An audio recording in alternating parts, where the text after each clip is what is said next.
Okay. Okay, then what we'll do is that we'll do that at the end of the question, after the questions. Is that good? Or you can just pull the screen down so we can see the steps that you took. Maybe it's gonna help. Oh, you mean go back, go up? Yeah, Okay. so that we can write. Just show us the step that you Okay. wrote, Okay. so we can try by ourselves. Okay. First, you select status from Vidola instance, and then you usually should say status started, since you cannot mount the database without control file. So, and then you exit, or you can just shut down the immediate from here. And then you need to go to the live location of your database. Now it can be /oradata / your database name. It can be something else, but usually it should be /oradata / your database name. So from there, you will be able to see all the control files that are in your that your database is using. So here we have 3 control files that are being used, right? Yes. Now after that, those 3 control files and the path that is here should be identical to the information that you will see in the P file, right? Mm-hmm. So the next thing you do is that you change the directory to the Oracle Home /DBS, right? And from there, you'll be able to see all the P file and SP files. One moment, please. One moment, guys. Okay.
Okay, so from here, you can just cat, meaning you can just see that specific P file, and then you have the informations of the control file. So you see that when we did so, the control files were pointing to /user1 /app /oracle /oradata, which was not consistent with the information that we had earlier, right? Because the live location of the database is /location /Florida, not /user1 /app / 1 minute. I know that some students have the live location of the database there, but they should I would even say drop those databases, because it's going to cause performance issues, because a user one doesn't have enough space anyway for that. But anyway, so for Natu, it was /user1 /app /oracle, but for someone else, like this morning, for example, Oradata was in uppercase, and control01.ctl was in uppercase, right? So even though it might look good, but if everything isn't like uppercase where it should be uppercase, or lowercase where it should be lowercase, then it won't be able to read those control files as well, right? Now what you need to do is that you edit those control files to match the live location, right?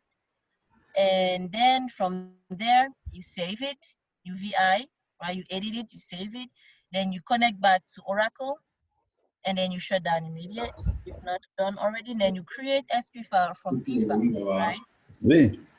Because if you don't create SP file from P file, it would still be reading the previous SP file, which contains the other information, right? And then from there, you start up, and it should work. It should be fine. It should be fine. Emerald, Yes. our You can question is, also have an error identifying control file when you copy the first control file to, let's say, control 04 or control 05 while your database is open. That also would be another issue. And for that, you need to do the same, delete those two files, then multiplex, or what you can do is delete those two files, shut down database, then copy from the other control files and to the new ones. Anyway, we'll be working on that. If someone has an example like that, where maybe they copied, so we can practice that they copied the control files, like let's say control 01 to control 04 or 5, while the database was up, you will have the same error, but it's a different, there is a different why you have the error, but you get the same error. Emerald. Yeah. My question is, make it to do that maybe 3 times and a 3 different database. It gives me almost the same error. That's what I need to know. What kind of mistake we make to have the same error? You have the same error? Okay. Give me your student number. No, because that one was the play database. I was just create a script, make a database, I do multiplies. If it's not working, I delete. I create the other one. I make it the new one. I do this one yesterday like 3 times, and the 3 different database give me the same error. That's if it gives you an error, it means that there's something that you've been doing wrong, right? That's a say because I saw here she make the same mistake because as you okay. because I saw the error, the error was the same.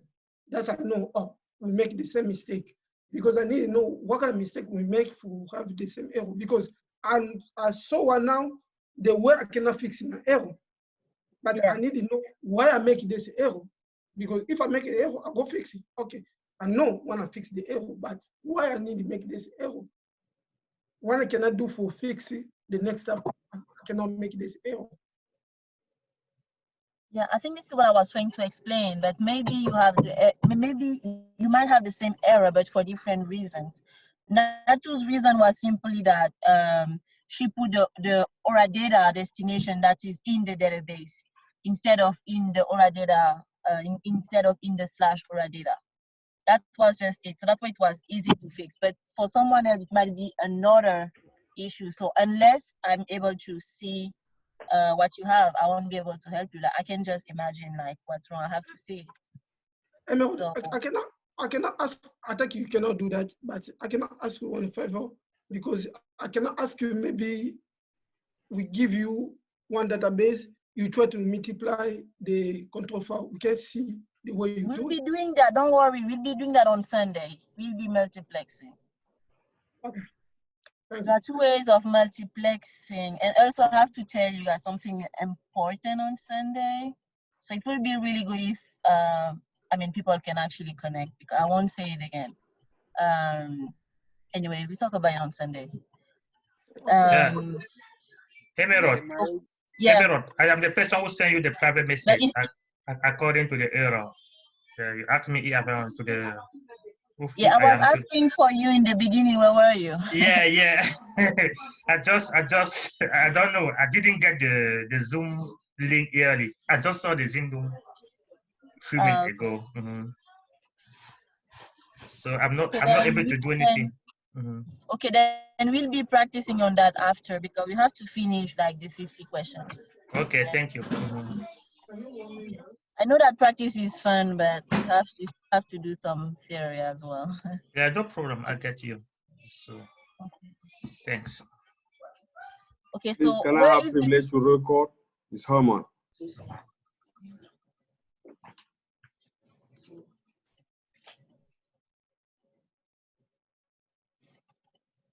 Okay, so my question, the first question is, where is the DBS audit trail and why?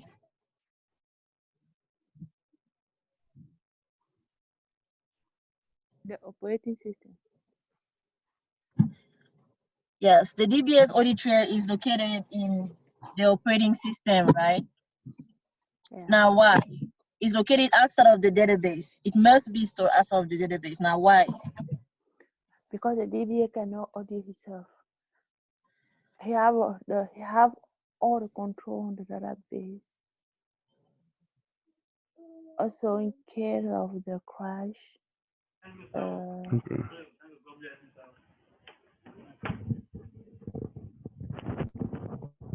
the information should survive in case of the crash. Yeah, you're right. So it's simply because DBA activities are monitored by auditors or security administrator, right? And also because CIS-DBAs, users with CIS-DBA and CIS-OPER privileges can actually make the changes, right, to the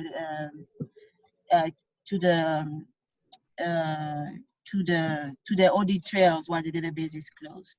So it's not safe for anyone. And also in case of a crash, right, the audit information for users with CIS-DBA and CIS-OPER would still be able, their audit record would still be available, right? So that's simply it. The next question is, what is focused database auditing?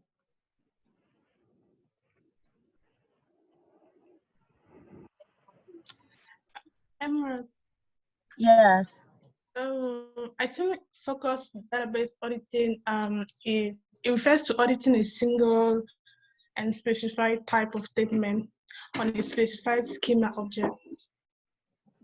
Yes, but that's like it's more broad. Like you're right, it can be focused, right, at the session level.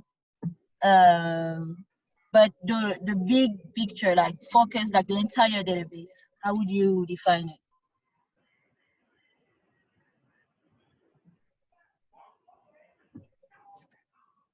You're right, right? You can audit on the schema level, table level, even column level. Okay, guys, I know that chapter 11 is kind of somehow, but at least we have to talk about it. So basically, I'm sure we get the audit trail has DBA audit trail has to be the operating system, right? Outside of the database, because the DBA cannot monitor himself, basically, right? Now, focus database auditing is the auditing of whatever is happening in the system for options. Now, there are many options, right? And we talk about it later. There are standard database auditing, value-based FGA. So, focus database auditing is basically the auditing of whatever is happening in the system for options, or based on particular events that are relevant for the DBA's job, right? For the DBA's work, right?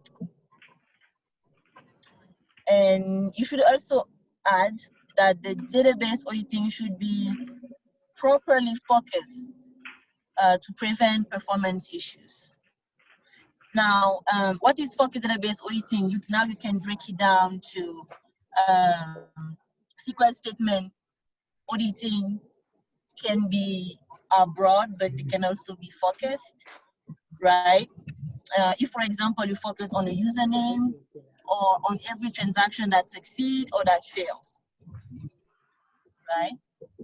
And system privilege auditing can also be focused or broad or unfocused, and it's the same for object privilege auditing. So focusing just means that it's the audit of the information that are relevant or that are needed for the DBA. That's basically it, that if you want to put in your own words. Does someone have something to say about it?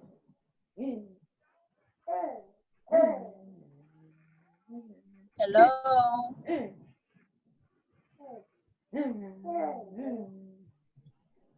Hello. Yeah. Why you guys? You guys seem lost. What's wrong?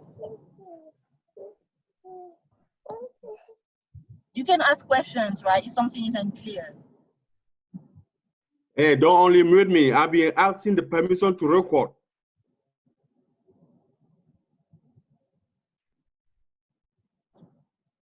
Okay. Since it's clear for everyone, let's move on to question 32. What is the DBA's role in database auditing?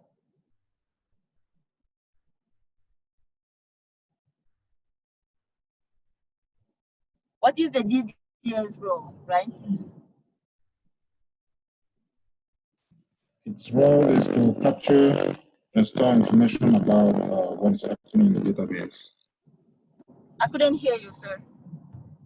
The DBA's role is to capture and store information about anything going on in the database. Yes, that's his role. And what else? That's not it. There are other things.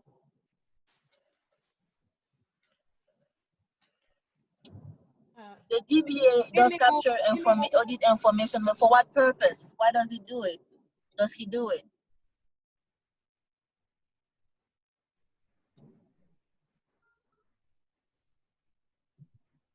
To ensure that all users don't have access to all data, to ensure that any user cannot have access to any data, right, in the database, right?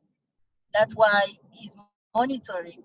And the DBA must also be able to know who has access to the database for security purposes, right? That only the people allowed to have access would have access. And if, for example, some people try to log in when they don't have the privileges to do that, the DBA should be aware of that, right? For security purposes. And one last thing is that the DBA must be able to monitor even the users that are authenticated, in case one user might become inclined to perform bad activities, suspicious activities, right? So that's the DBA. That's basically the DBA with database auditing. You guys have a question?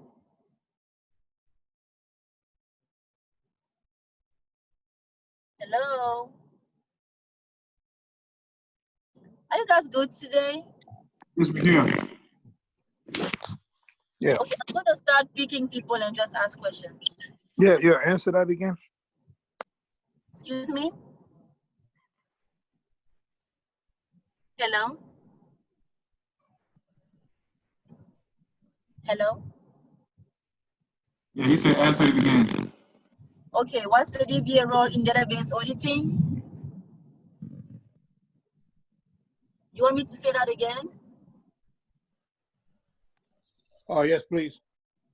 Okay, so the DBA must monitor database activities on different levels. One of the role of the DBA is to make sure that any user doesn't have access to all data, right? That the users that can have access to the data are actually the users that have the right to have access, are authenticated users, right? And to make sure that the information are secured. But the DBA must also be able to know who has access to the database, right? Not just any users, that making sure that the users who have access to the database are users that have the right to do so. In case, let's say there is hackers and stuff like that, right? Auditing would allow the DBA to know if someone tried to have access to the database illegally, if I can say like that. And one last thing is that even though some users can be authenticated, some users might become corrupt. Okay, let's say corrupt, right? And they might be inclined to perform suspicious activities. So if the DBA isn't able to monitor, like for example, who's trying to steal what from the company or whatever, right? So the DBA should be able to monitor that as well.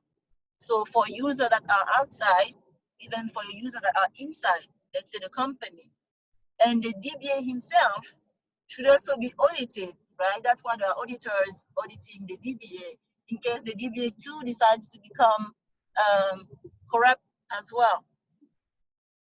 So that's just basically that. Everybody's just controlling everybody, right? So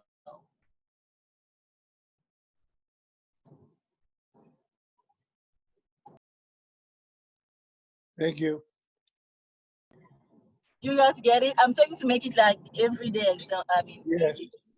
Okay, good. Question 33 is, what is standard database auditing?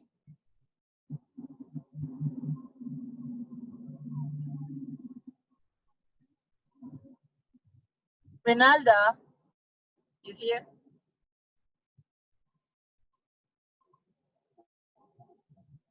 Natu, Vivi, Bibi. I mean, where are you guys?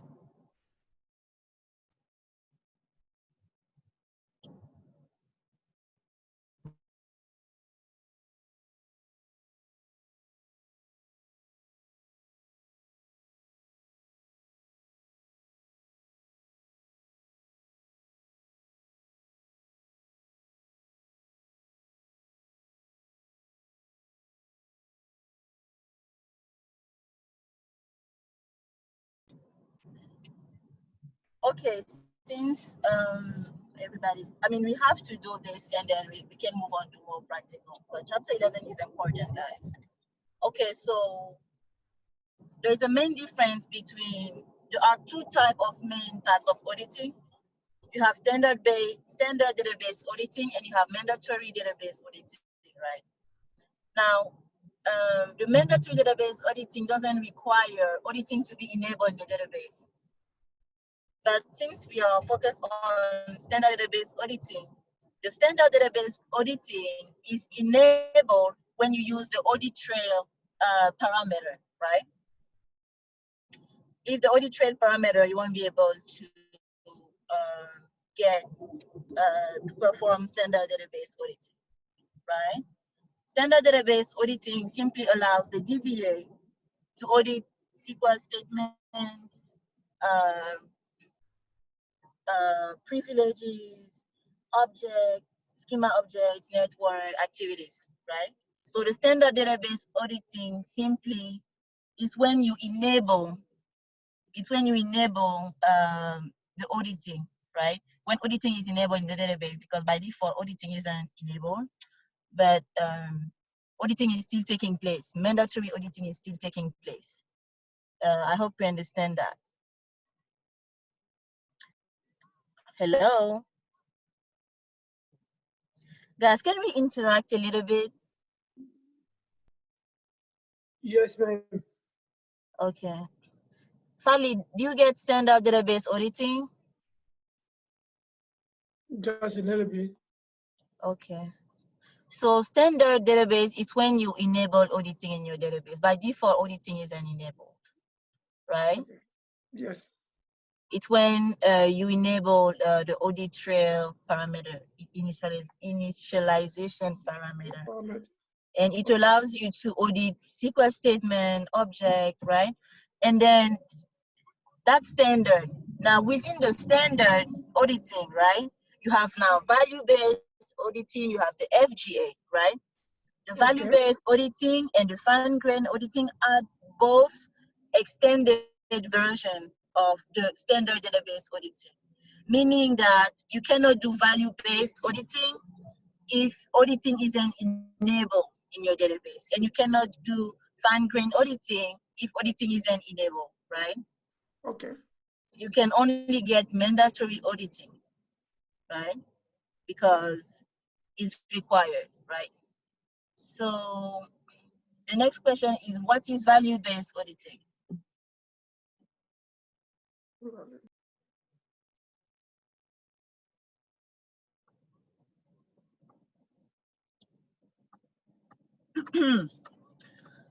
Okay. Okay.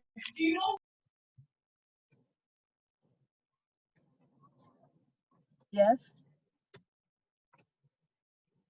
Emerald, is the standard audited to capturing the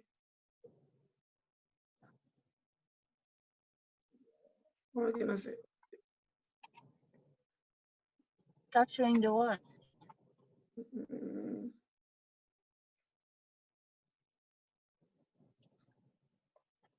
I think You is record. yeah, is standard audited to record information.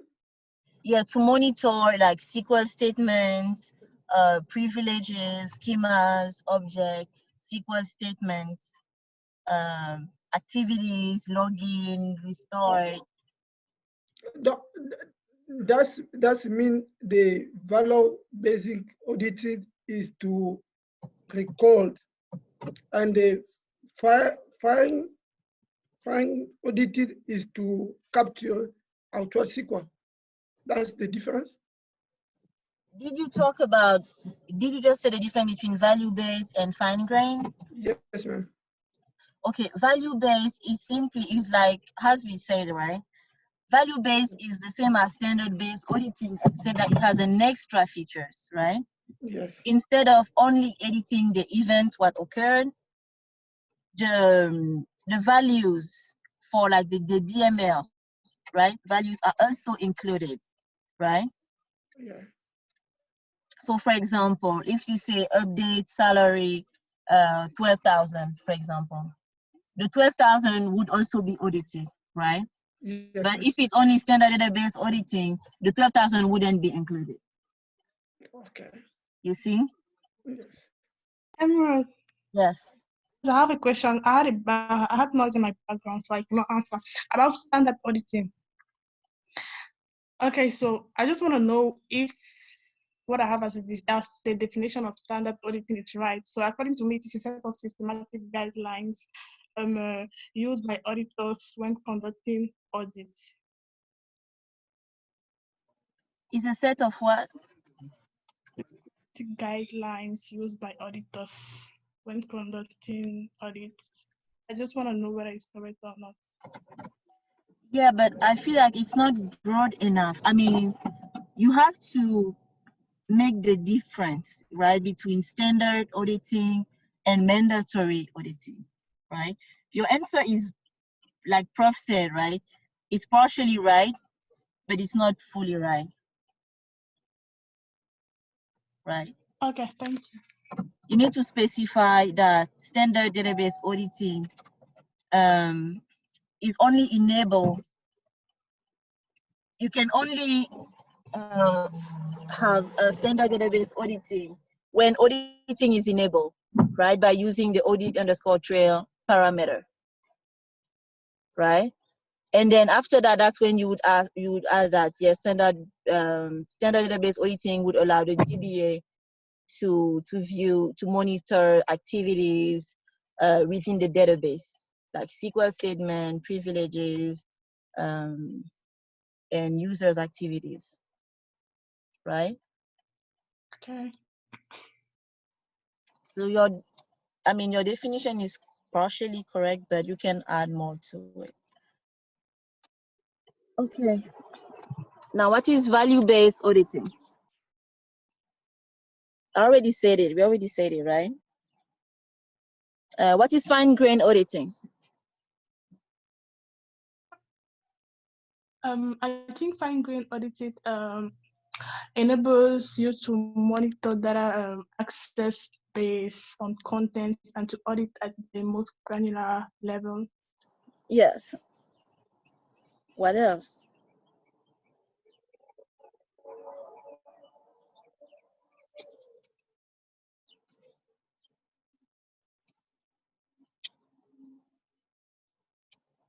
You're right, but you can add something maybe. No?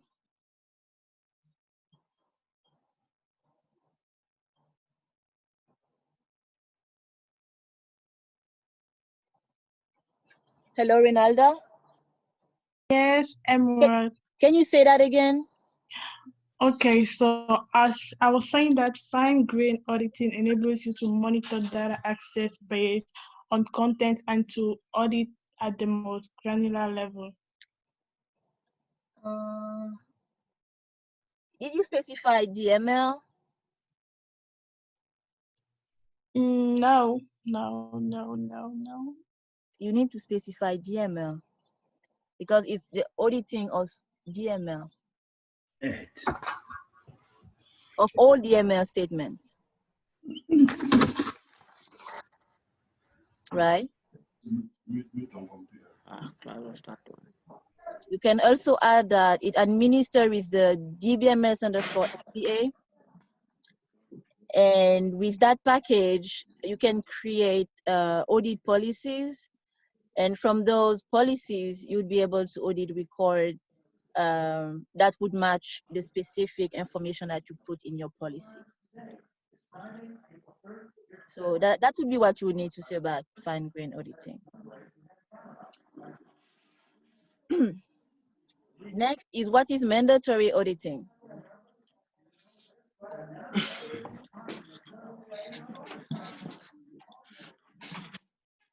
Okay.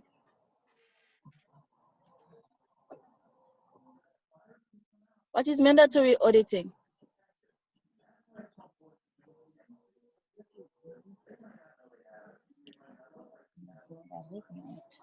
One moment. Someone wants to try a mandatory auditing? I think mandatory That's audit. the easiest, right? I think the mandatory audit Yes. is to record some Yes. database activity Yes. connected by the privileged user. Yes, such as, right? That's an example, right? Such as, yes. Yes, and mandatory auditing is enabled by default in the database. So regardless whether or not auditing is enabled, right? Whether or not you use the audit_trail parameter, mandatory auditing will still take place regardless, right? Yes. Yes. So now we are done with chapter 11. Chapter 12, explain proactive and reactive maintenance.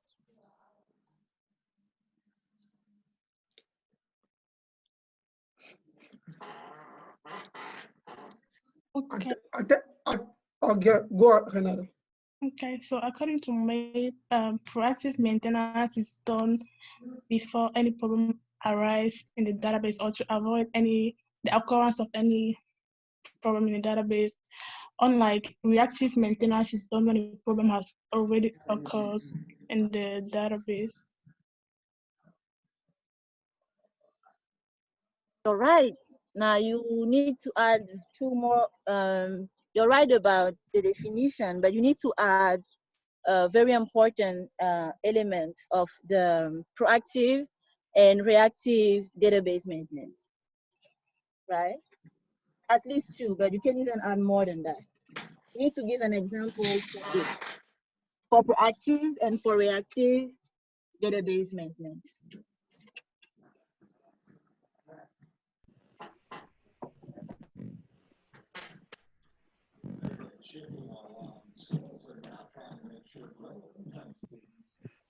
Okay, let me ask now questions. What can you do? What are some of the proactive activities that the DBA can do? Proactive moves, rather, that the DBA can do within the database.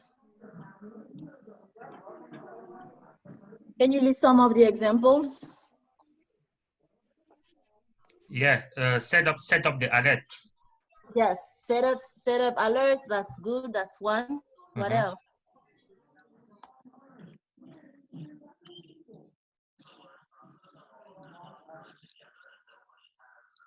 Free up space.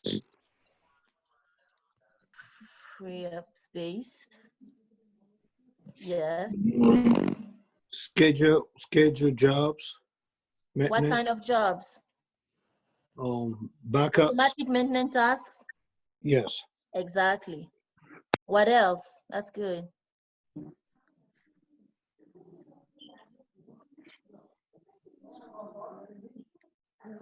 Guys, I'm coming back. Give me 5 minutes, please.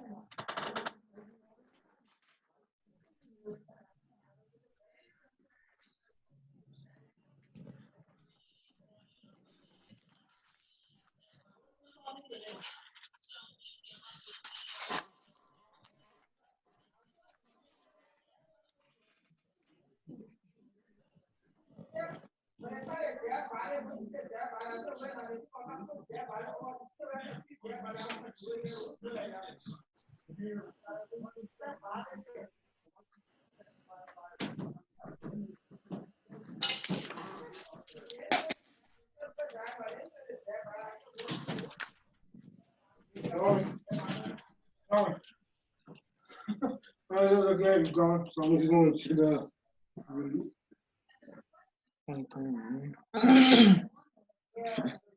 There's some kind of reason. Okay.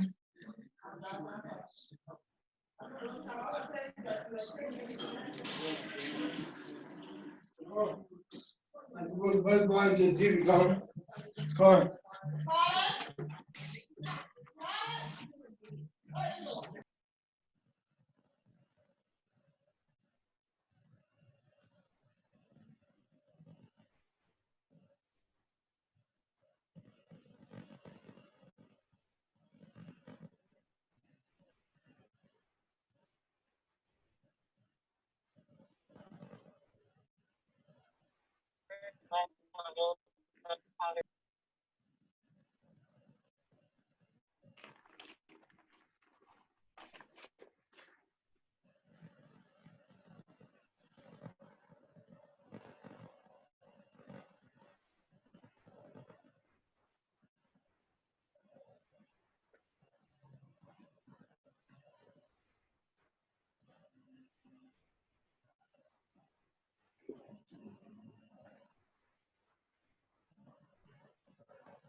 Hello, sorry guys. Okay. So proactive, like he said, you set alerts, right? To be proactive, and backups as well. I think he said that. You enable automated tasks.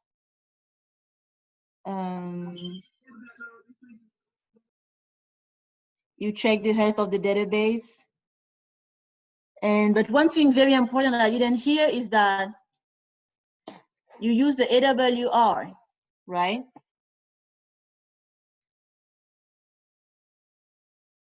Hello? Yes. The AWR is a very important part of proactive database maintenance, right? Because every hour, right, The database gathers snapshots of all its vital statistics, right, and workload information. And those information would then be analyzed, and the optimizer would advise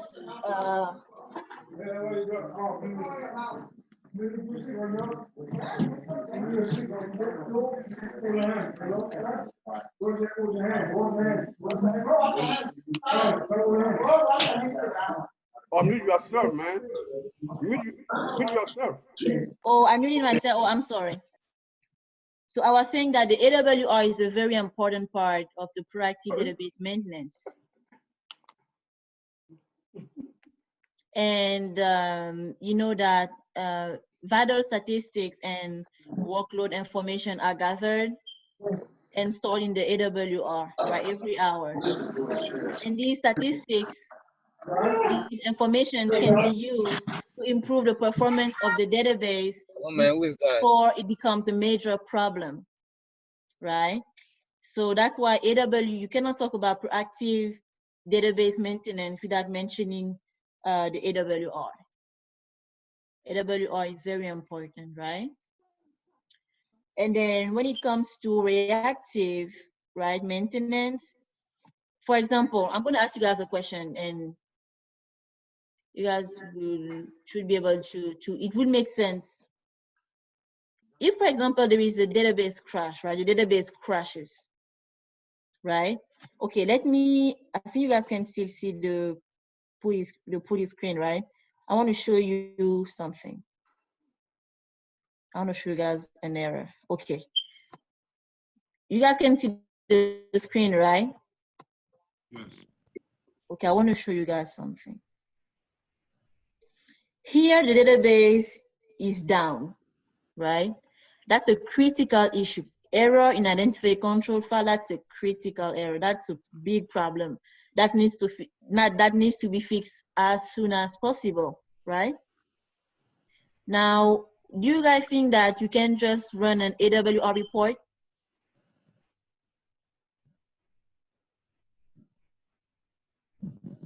I'm asking you guys, you guys think that here you can just run an AWR report?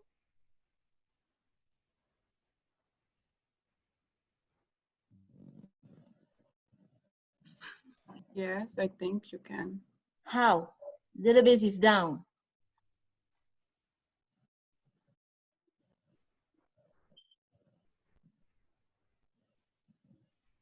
How? You know that to run an AWR report, you need to execute a specific package that is in the database.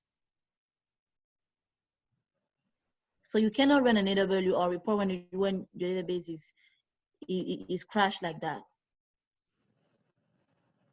But the recommendation given by Oracle is check alert log info, check alert log for more information, right?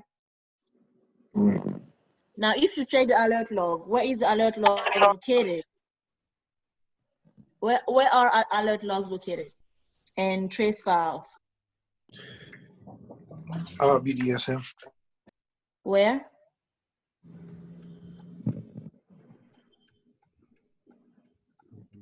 Hello? Yes, ma'am. Yes, ma'am. Oracle home base. That's not a specific answer. You're right, it's in Oracle base, but where in Oracle base?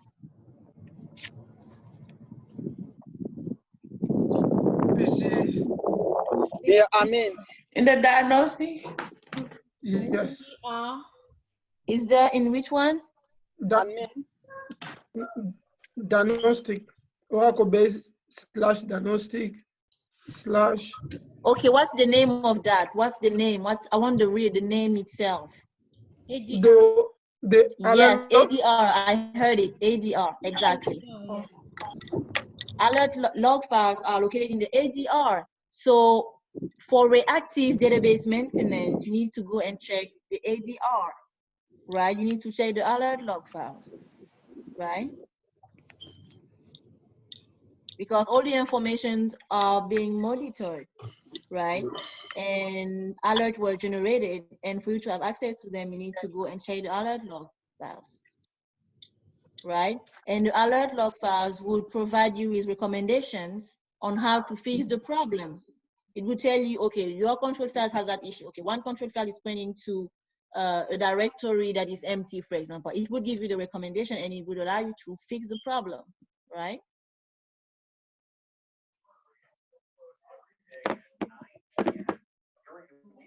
Are we good with that?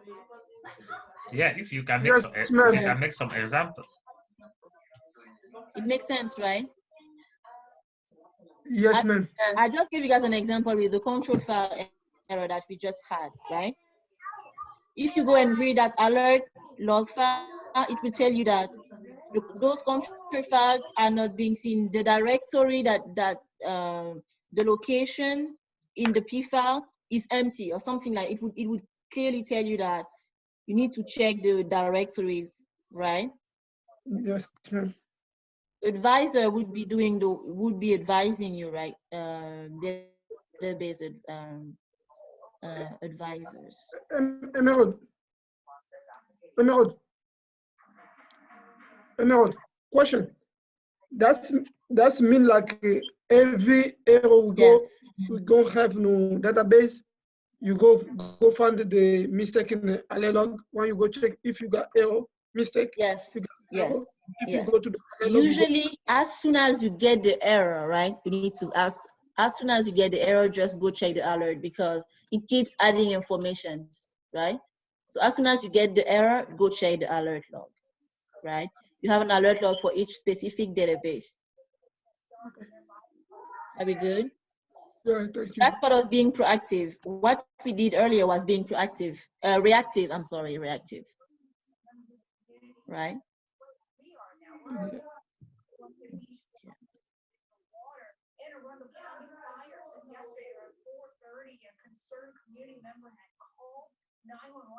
Okay. Emerald, The next question would I have a be. question. I want us to finish in 20 minutes so we can move on to the practice. Go ahead. Go ahead. Yeah, it means like each database has its own, has a separate enterprise manager, right? Or we could use one enterprise manager for multiple databases. No, each database has one. But in our case, we don't have grid control installed. So you can only have one database, one enterprise manager, right? If you try to install enterprise manager on any other database, it's going to cause performance issues. It might even crash both of your database because it's a standalone. You can only have one database. And one enterprise manager. Yes. Okay. What's mean? What's mean? That's what it means. You say if you got one database, you go have just one enterprise management? Yes, only one enterprise manager because we don't have grid control, right? If you grid control comes with 12C, I think. That means if you open a new database, you cannot go connect to this one enterprise management? No. No, you cannot, and you should not try that. What got 2, 3 databases are connect this one enterprise management is working all of them? Really? Yes. No, I think. I think that the one you have to control just the first database you have, right? I told you that's my database. I got 3. I connect all of them to enterprise management. You did that well. Honestly, I want to see that. Seriously, I really want to see that. No, I mean, maybe that's why you have database issues. Maybe.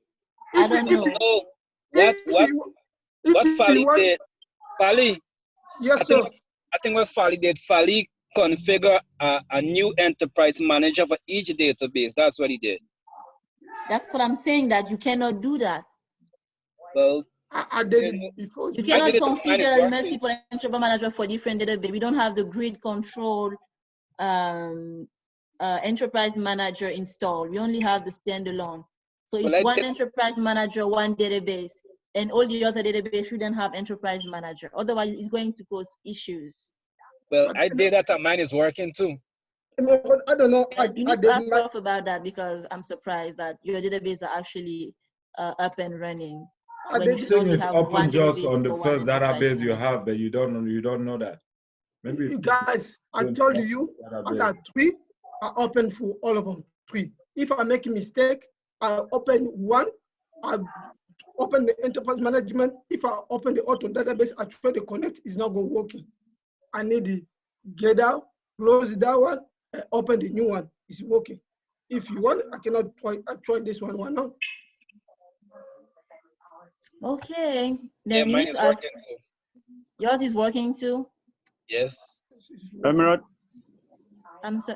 I mean, ask Prof about that because I'm surprised because I know that you can only do that, manage multiple database on Enterprise Manager with a grid Grid control. No, Emirate, I think the database got just what can I say? Is one code. If you open this enterprise management for that database, you cannot use the auto one.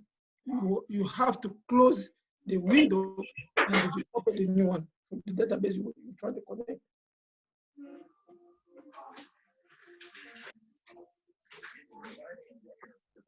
Emirate.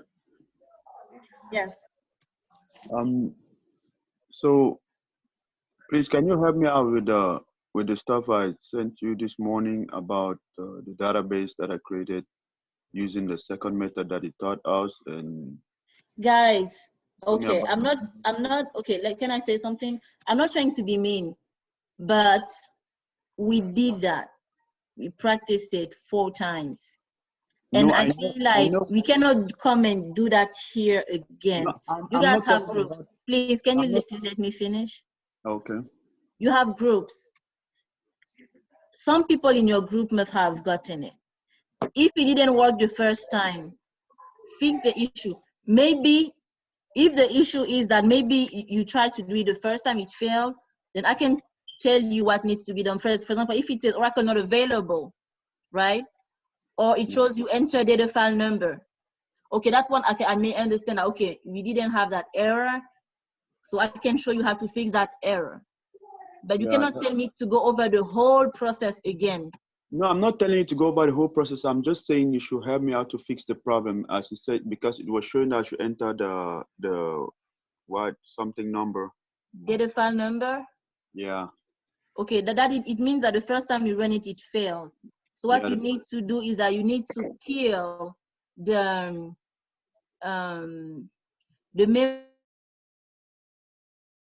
memory segments that were generated where the first one, but it failed. Yeah.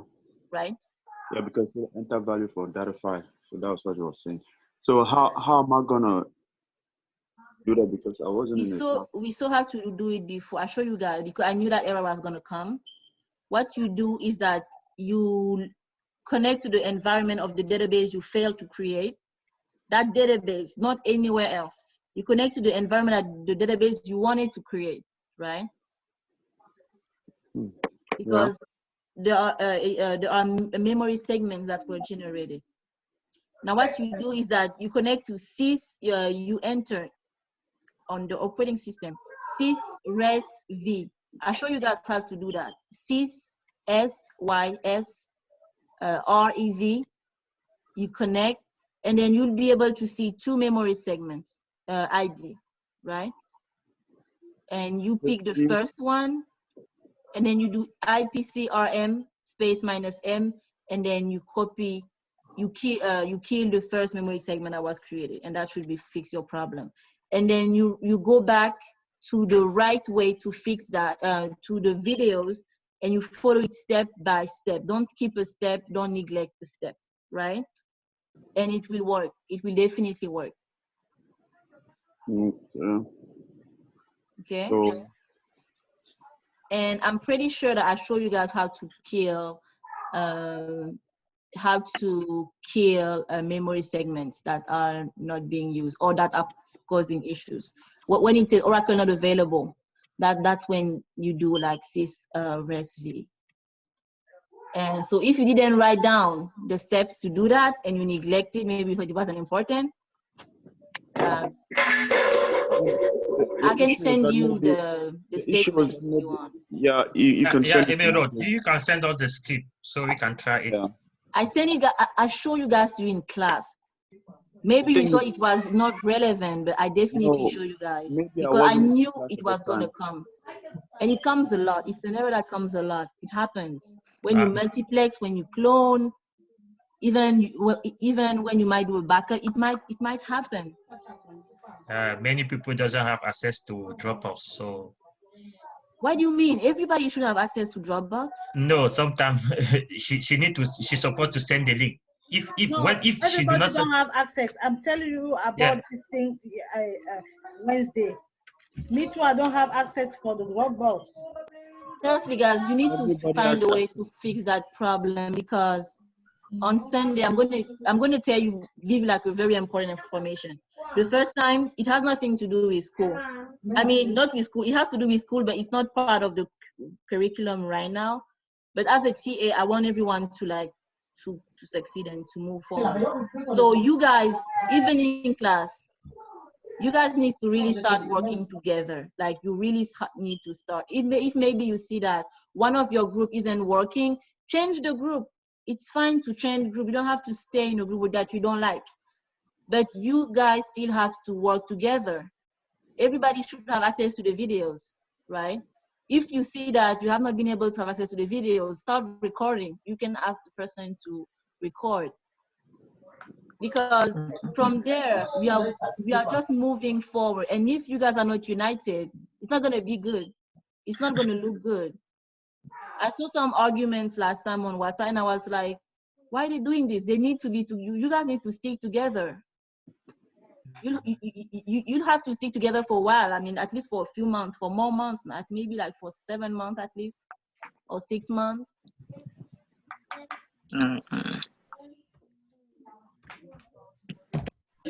Okay, Mero, send out the script to WhatsApp group. We're going to try to see if we can fix the issue by ourselves. I already showed you guys. No, just send the script to the WhatsApp group, the script step. So do this, to fix the error. That's it. That's what I'm telling. I was saying about. I was talking about. Let me connect to put it. We were supposed to, okay, let's first finish that, the 50 question, because with the morning class we finished. With the morning class we did it. So let me finish this first and then we can go on. I'll show you guys on Putty how to do it so that you guys can actually know what should actually be removed. Okay. Okay, Can thank I you. have the permission? Okay, Emerald, please, just a reminder. I'm already seeing the error here that says control file on error in identifying control files. That was what I was texting you about. I don't know if you guys have already done it. Yeah, we did it. We started with it actually. But I we do logged it at into the the end class as well. at We do it at the 5:55. end as well. But first, we need to finish with the 50 question. I cannot leave the 50 questions like Yeah, that. I understand. We I all was have just to do the trying to same thing. remind The you. morning class and the. Okay, we'll do that. All right. No, I know we'll do that. But don't worry. The memory segment is like it's a problem that's quickly solved. Okay. What is the optimizer?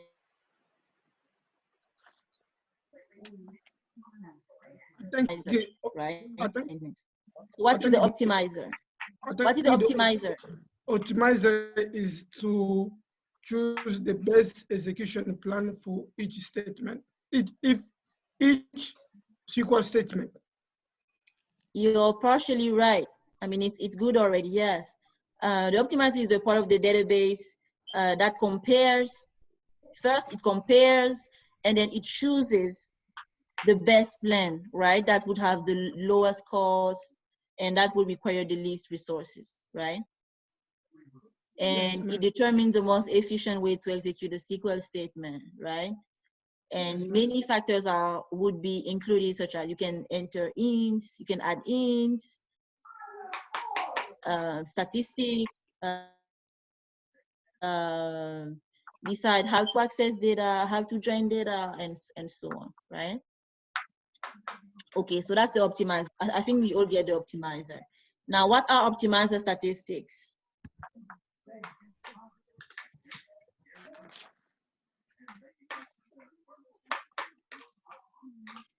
I think I go try. The optimized statistic is for collect automatically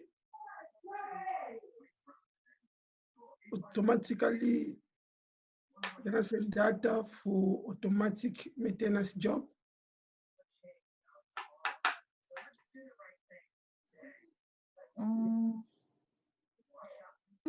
No. Yeah, it's I'm true. not sure. I'm It's not true sure. that optimized statistic can be collected automatically, but they can also be collected manually, right? Yes, ma'am. It's a simple words is optimized statistic is the gathering of data about the database and the database objects, right? You also need to say that optimized statistics are gathered by default every 24 hours. But most of the time, they're not gathered every 24 hours because gathering optimized statistics isn't a priority for Oracle. If there are other jobs such as backups running, Oracle will prioritize those jobs. So that's why sometimes you can get stale statistics. If, for example, a table grows, changes, is altered by over 10%, meaning 10% bigger or 10% smaller, right? Yes. You also Yes, need ma'am. to add that statistics are stored in the data dictionary, right? And they can be accessed using the data dictionary views. And they are also in system tables. They also they belong to system, right? Yes, ma'am. They are owned by system. Okay. What are preferences for gathering optimizer statistics?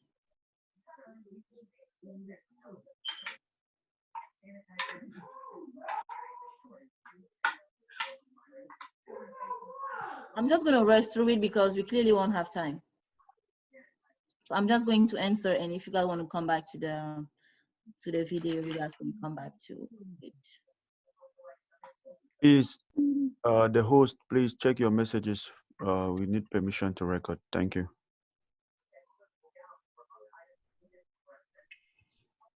Emerald. Yes. I just want to know preferences for gathering optimizers statistics. Are they the parameters that are given to gather the statistics? What are you saying? I'm asking. Yeah. The question says, what are the preferences for gathering optimizer statistics? Yes. Are they the parameters that are given to gather the optimizer statistics?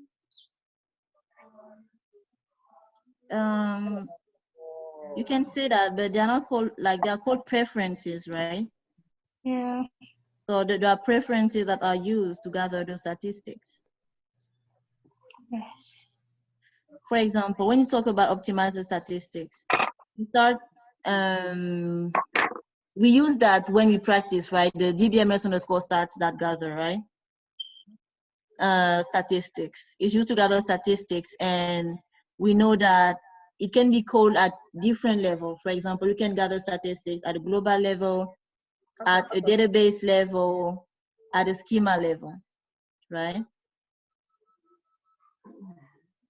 And based on the level, based on the different level that we want to gather the statistics, now we can add like different, we can choose our own preferences.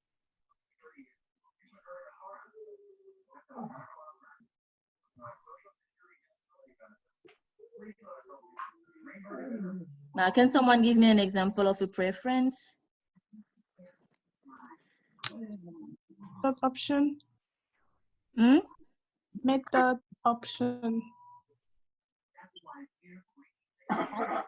What about, for example, what about publish?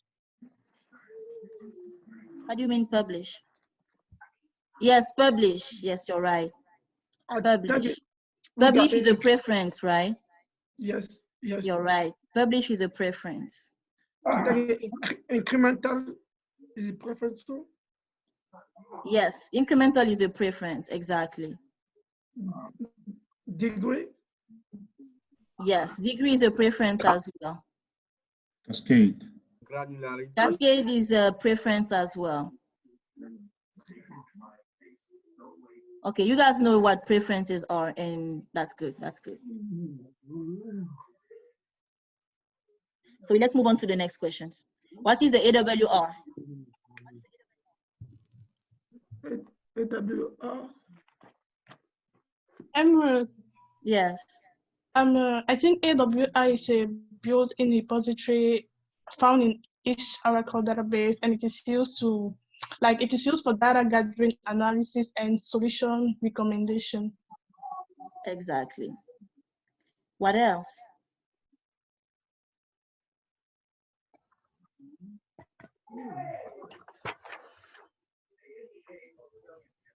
How often, right? I mean, what kind of statistics are stored in, let's say, in the AWR? Database statistics. Exactly. Database statistics, right? How often are they gathered? By default, how often are they gathered?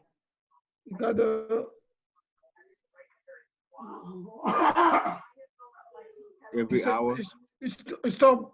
Yes, by default, they are gathered every hour, which is different from optimizer statistics that are gathered every 24 hours, right? 24 hours. Yes, ma'am. Yes, that's good. And for how long are the snapshots retained? 8 days. 8 days. Yes, by default, right? But you can change that. And what's the background process responsible for storing the AWR M-mon information? Exactly, the M-mon is responsible. That's very good. That's very good. That's very good. Okay.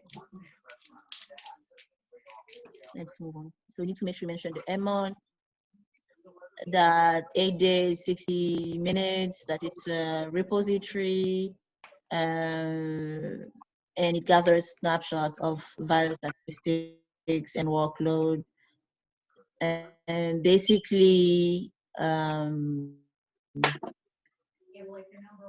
database statistics, database performance statistics. Okay, actually, that's another question. Okay, what is the AWR baseline?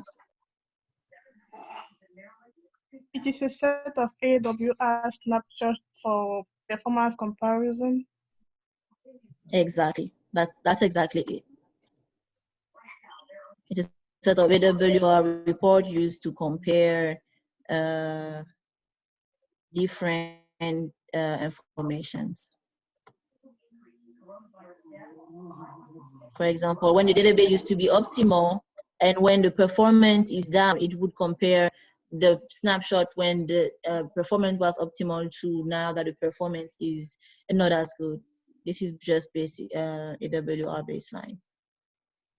And you can also say that the snapshots are identified by the sequence number. So next question would be, what are database statistics? Contrary to optimizer statistics, right? They are the statistics that provide information for performance monitoring. Exactly, exactly. Now that's when you can add a database statistics are gathered in the AWR, right? Yes.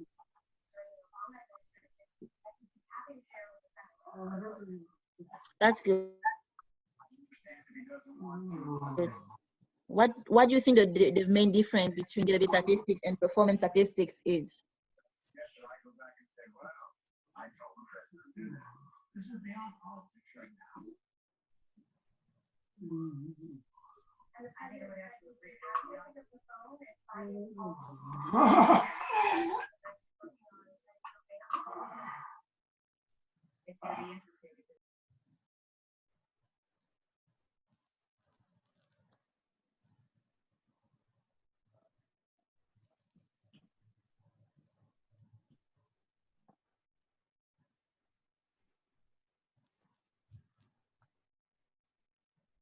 Okay, let's move on.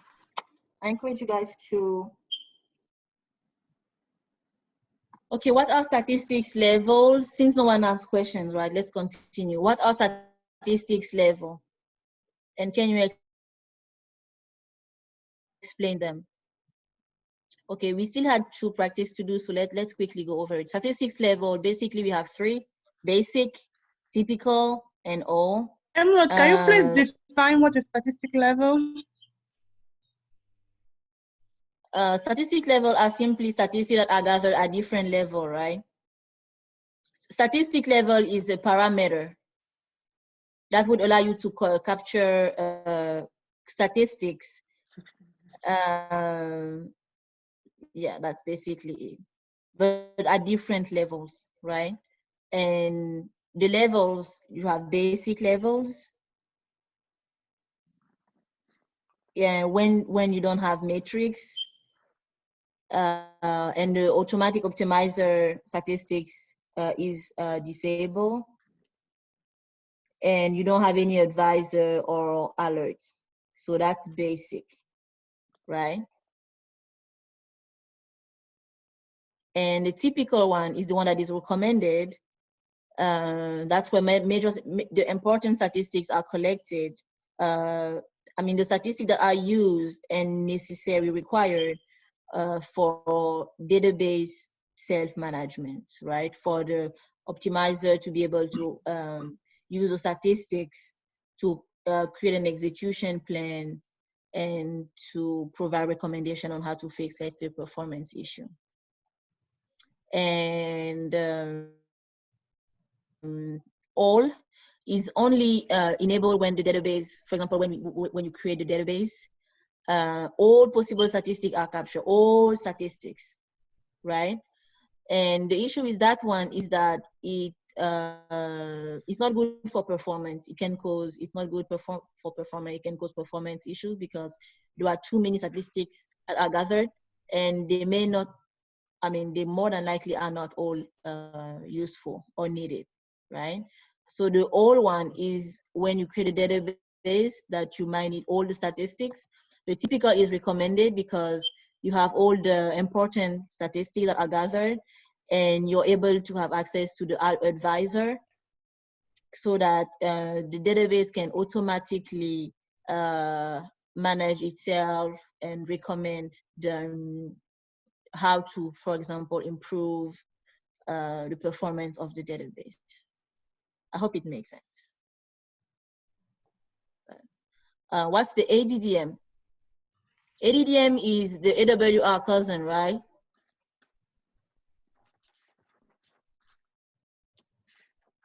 Okay, so it is a server-based expert that reviews database performance every 60 minutes, right?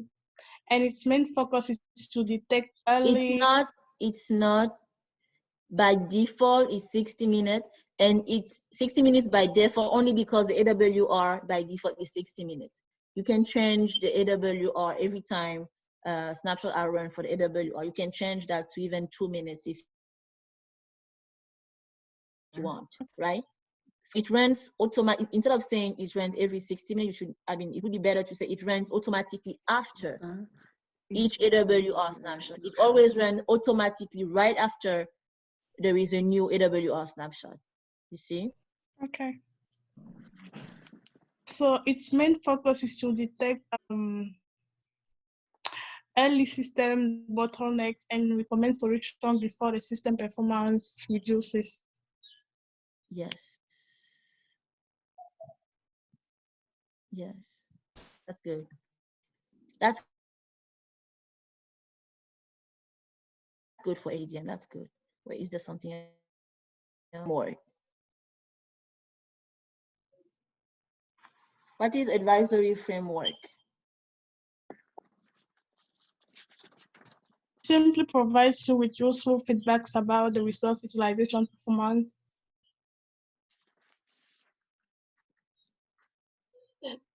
Excuse me, what did you say? I said the advisory framework simply provides you with useful feedback about the resource utilization performance. Yes, but before that, what is it? What's its essence? It's like when you describe AWR, right? You say that AWR is a built-in repository, right? Oracle built-in repository. Now, what would be advisory framework?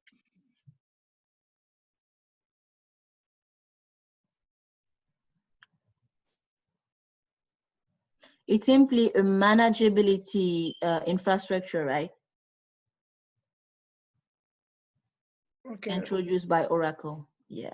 And then you can give the definition you just gave. I mean, I was just saying that, let's see what should come first, right? And in that framework, you have advisors, you have server-based advisor, and you have the ADDM within the advisory framework, right?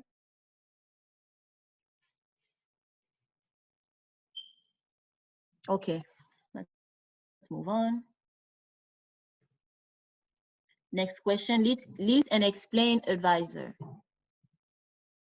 That's the question, list and explain different, oh, list and explain different advisors. I'm sorry, my eyes didn't see different. Okay, list and explain different advisors. Okay, so Emma, can I just list and explain the one I understood? Yes. Okay, so we have the undo management advisor. Good. Which simply determines the undo table space size and it is required to support a retention period. Yes. And we have the segment advisor. Yes. Which looks for tables and indexes that consume more space than they require. Okay. And we have the SQL repair advisor. It is an advisor that runs after a SQL statement fails with an error that generates a problem in the AWR. And the SQL turning advisor, it analyzes a single SQL statement, and it makes recommendation to improve its performance. And we have the memory advisor.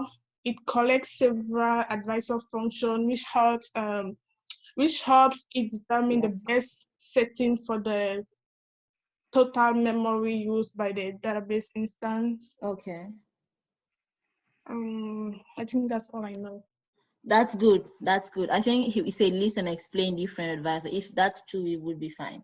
I mean, we talked about the memory advisor, right? When we disable ASMM and AMM, memory advisor were able to determine the best total memory that should be used by the instance since it was not enabled by default. And also the undo advisor.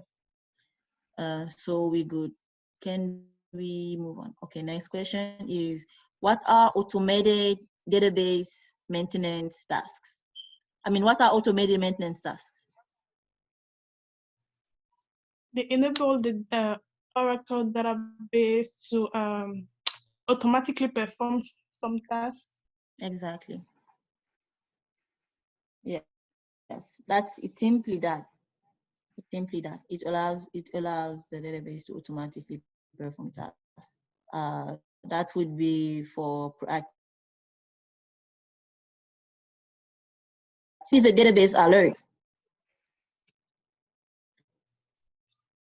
Okay, according to me, right, database alerts are notifications of when the database is in an undesirable state and needs attention. Okay. That's exactly that. And then you can list some example of the alerts that you know, right? Okay, next. Explain the different types of alert. You only have 2 different types, so what are they? The threshold and the non-threshold. Yes. Okay, so Emma, I have a definition for the threshold, but I'm not sure of that. I mean, I think threshold alerts are the settings that determine what opens violation, and I don't know for the non-threshold.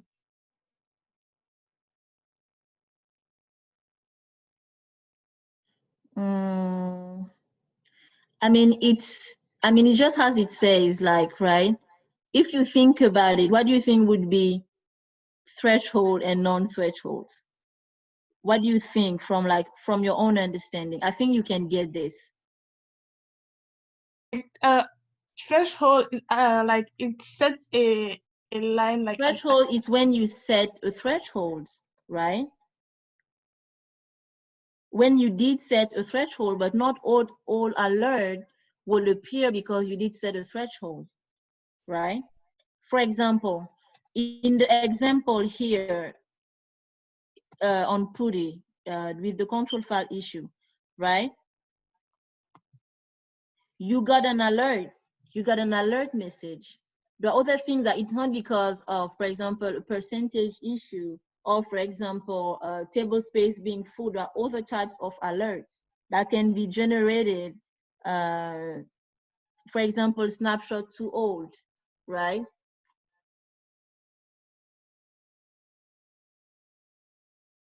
Right, because they would correspond to other events that cannot be measured by metrics, for example. Snapshot too old is just because the undo segment isn't available anymore, so you get an alert about that, right? But threshold is what we did last time, for example, when the table space was over 80 or 75% full. So that's just it's just a basic difference. It's not complicated. As long as you understand what like the different threshold and non-threshold alerts, and you at least have one example, right? For example, for that, for non-threshold, we had like a snapshot too old, and that's an alert we got on the control file. We got an alert that control files cannot be identified. That's an alert, but it has nothing to do with thresholds, right? Go ahead.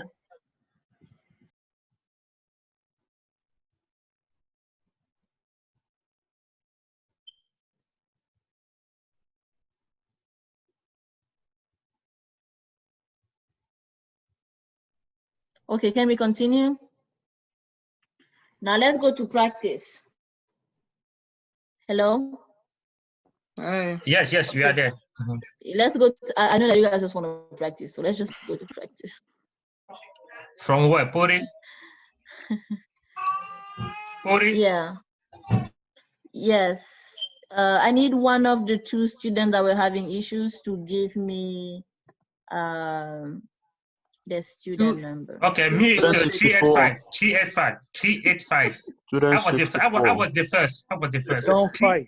385. It's not fight too, I beg. I sent the message long time ago. 385. Guys, Emirates, I have an issue with my enterprise manager. Student 385. Student 385. No, don't take that one. He is fighting. He has to be. Guys, please, we'll have the time. Don't worry. Prof should be here in like maybe 20 minutes or 30 minutes. I have an issue with my enterprise manager.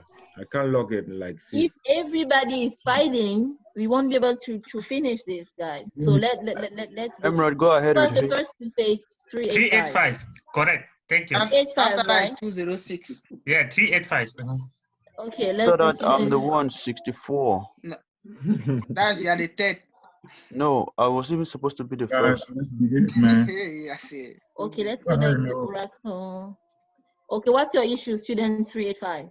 It's a error when I try to create manually database. Okay, what's the database of the target database that you try to create? Florida and Florida too. I try 2 of them, making the same thing. You have Florida and Florida too? Yep. Which one is causing issues? Both.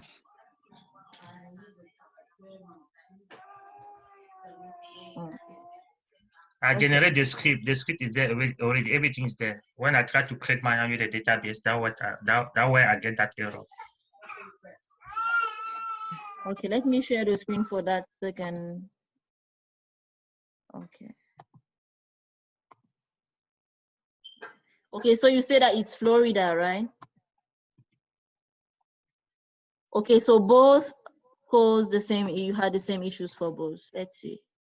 Okay, it says idle instance. Let's try to start up. Well, the P file is created, mounted. Must use reset logs.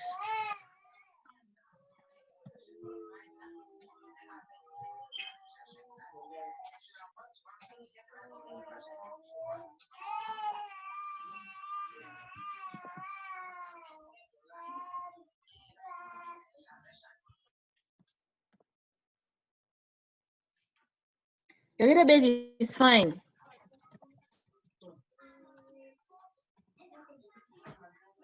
It's already open.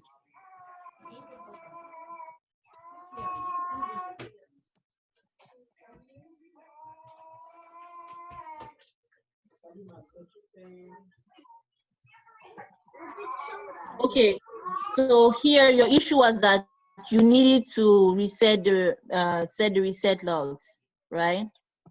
Or Okay. no reset logs to open your database, right?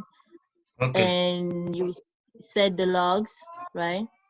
And now your database is open, right? Okay. Please check with the Florida too.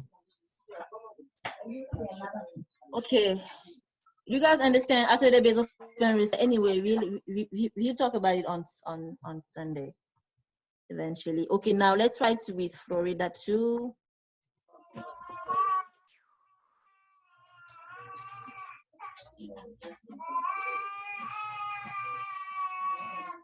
Ula, you don't even have control files. That database is totally shut down. Yeah, that's the problem. I mean, it doesn't even exist. You don't even have any control file, any P file for that database. Okay, now let me try to see if a memory, if memory segment. You don't even have any. You see here, you don't even have any memory segment. You don't have it, so the database was not created at all. You say Oracle instance not alive for Florida too, so you don't. That database doesn't exist. Okay, now let me see if you have the data files, which I highly doubt. You see, you don't even have any data file for that database. So Nope. it doesn't exist. But I created. I created. Didn't. If you did create it, you would have at least the control, the P file. You don't even have P file for that database. The only thing is that it's only present in your Aura tab. But Aura tab is only useful for you to be able to connect to the environment, but that's it. Okay, now let's go and see /admin. Okay, you have Florida too.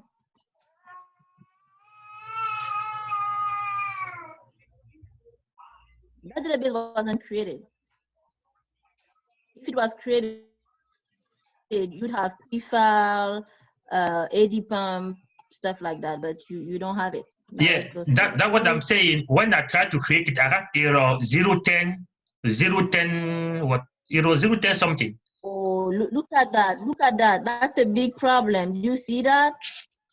Yes. You see that file? That you can. How many times did I say that you cannot have space when you create a file? You cannot put space. I'm sure you created that file on WinSCP, right?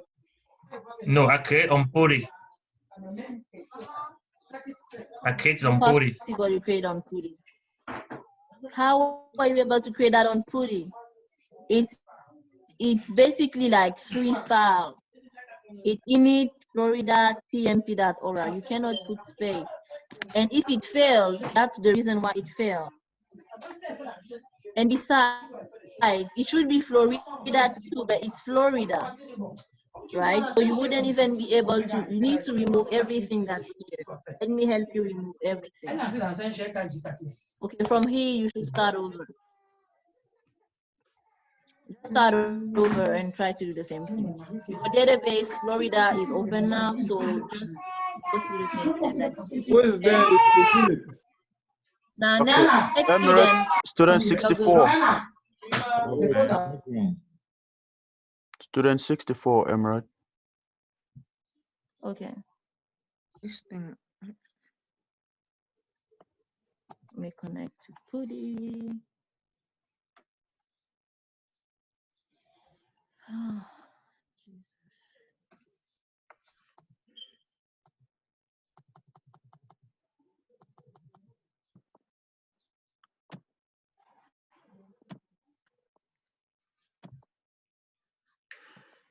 What's your student number? 64. 64? Yeah. 64? Yeah. 64. Okay. Okay, I'm going to share the screen now. Okay. And what's your problem, student 64? I tried creating the database with the second option it showed us, and it gave me the error about You follow all the steps. yeah, it says enter value for You data file. sure? Yeah, I did. Okay. What's the name of the target database that you try to create? Africa. Africa? Yeah. You don't like Florida?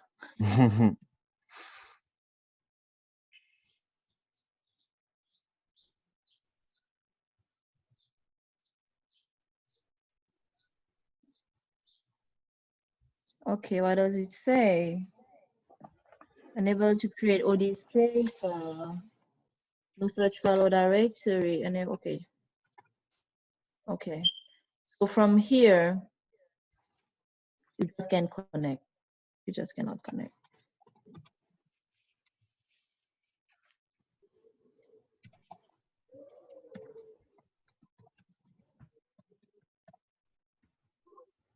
Let's see.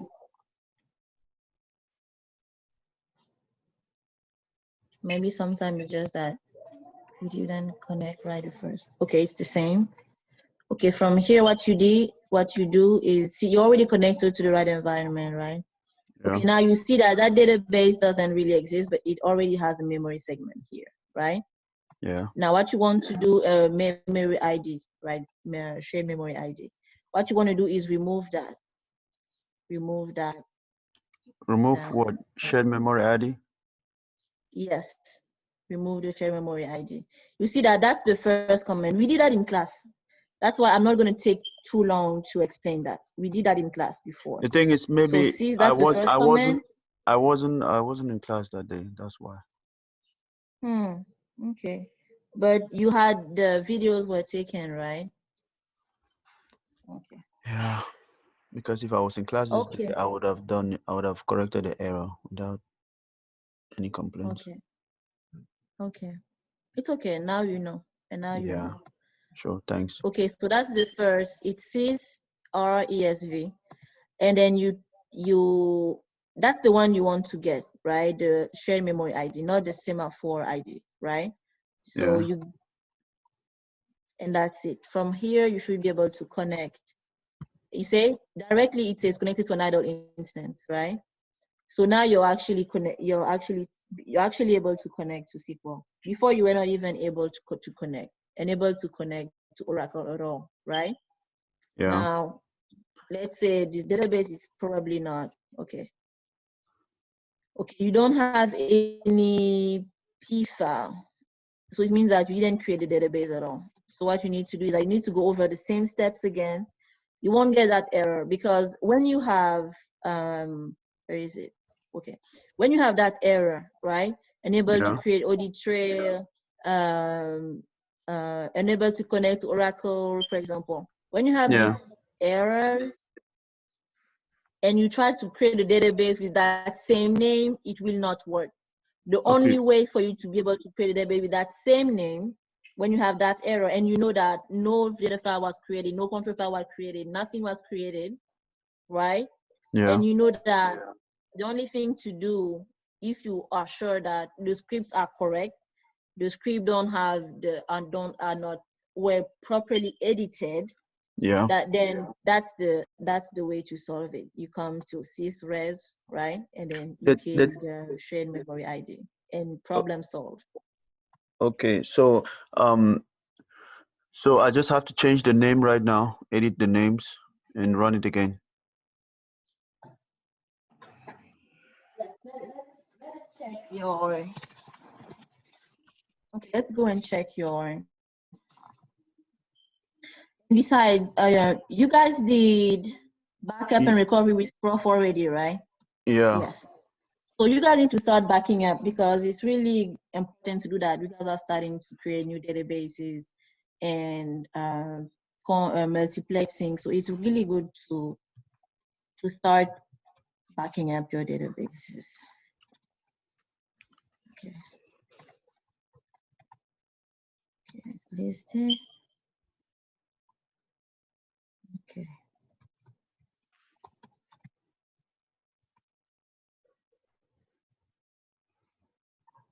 Okay, so you try to create a database, but it failed. Yeah. So what you want to do is try to start over. Delete everything in here, and then go over the same steps again. Okay. Go over the same steps again, and it should work. Okay, so I go over the same step, but should I change the Africa, put something else or what? Hmm? Should I change the What did name? you say? Should I change the name? Like take out Africa?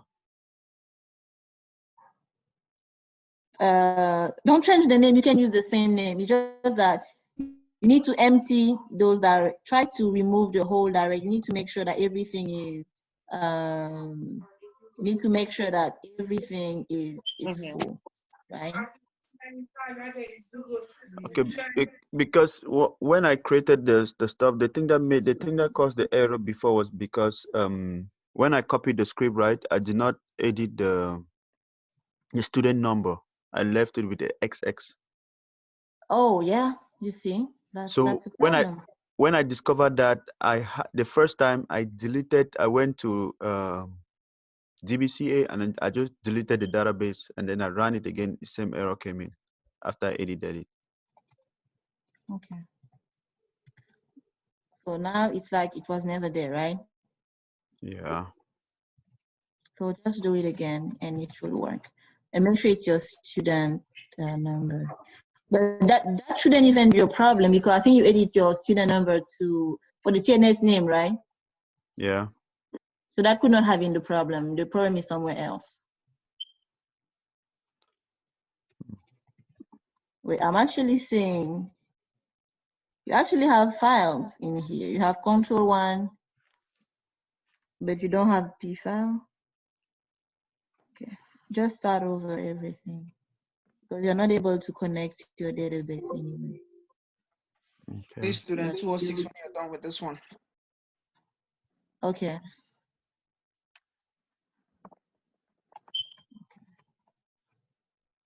And you can also remove it from Aura data, from Aura tab.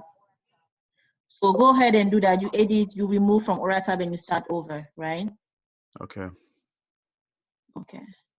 So I'm going to go with the last one and we're going to see.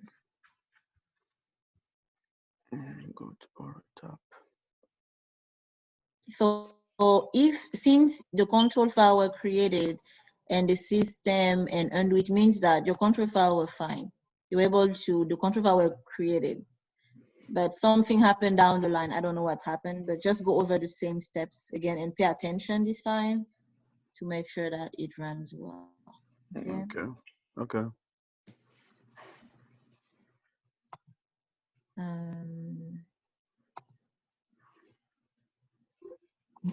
What's the next? Who's the next student? What's the next 206. post name? 206. 206. Okay.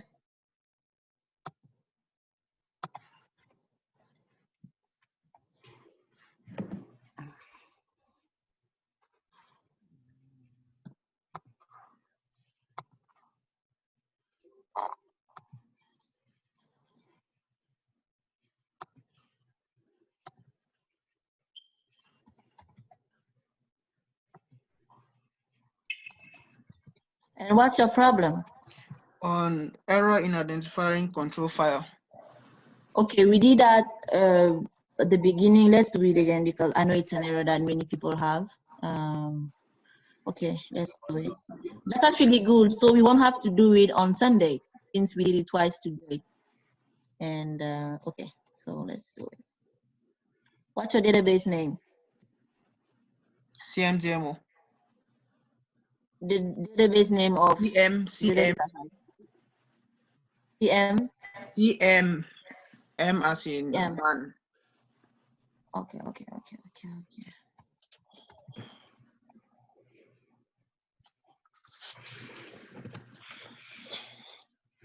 C as in car, M as in man. Okay, let me just check it from here. Okay, CMDMO. Okay.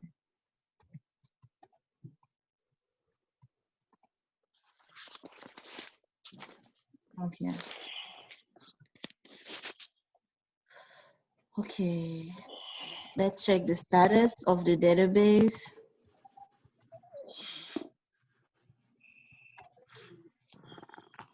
Okay.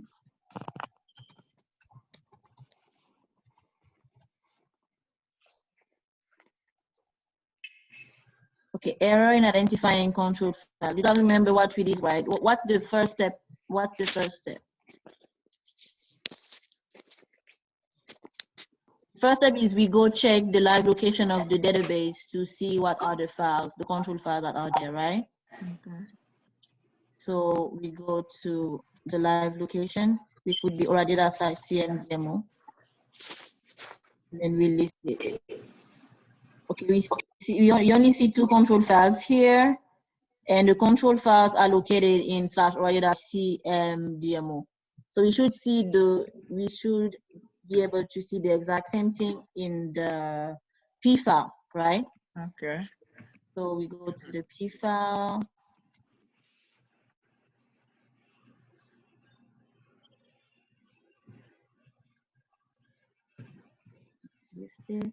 Okay.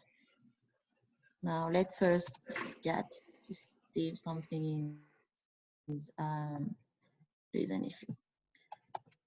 Now we just view the P file and let's see.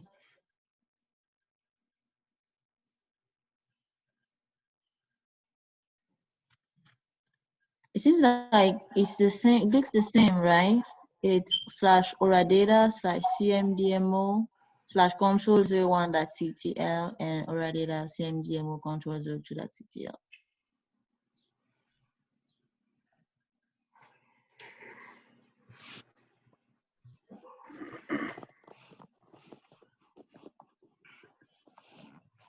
So if you VI the P file, the control file is somehow highlighted. I don't know. That's different from other ones I've seen before. No, I did. You see, I can highlight it. You see, it's control files /oradata/cmdmo. This is what we have here as oradata. CSDMO control01.ttl, control02.ttl. Okay.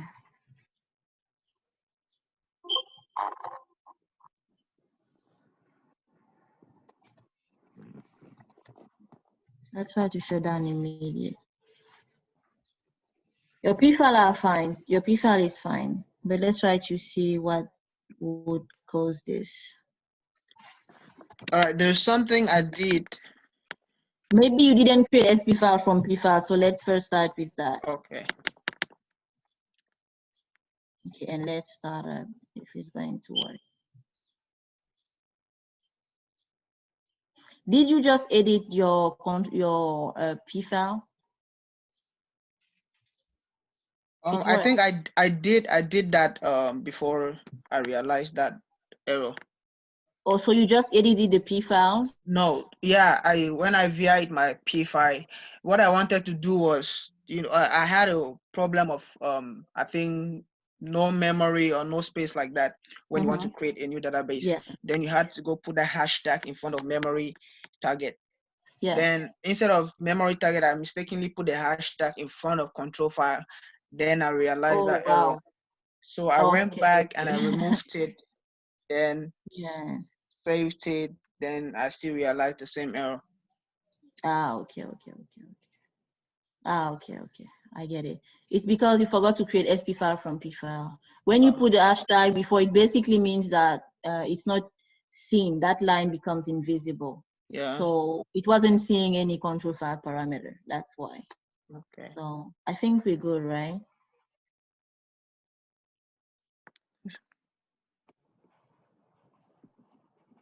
Oh. So that's it, right? Yeah. Thanks. Thank you so much. You're welcome. Thank you. Like, do you know how to fix it? You have to know how to fix it. Yeah. If yours has the same problem, I'll fix it for you. Thank you. Good. I will hope you fix yours during the exam.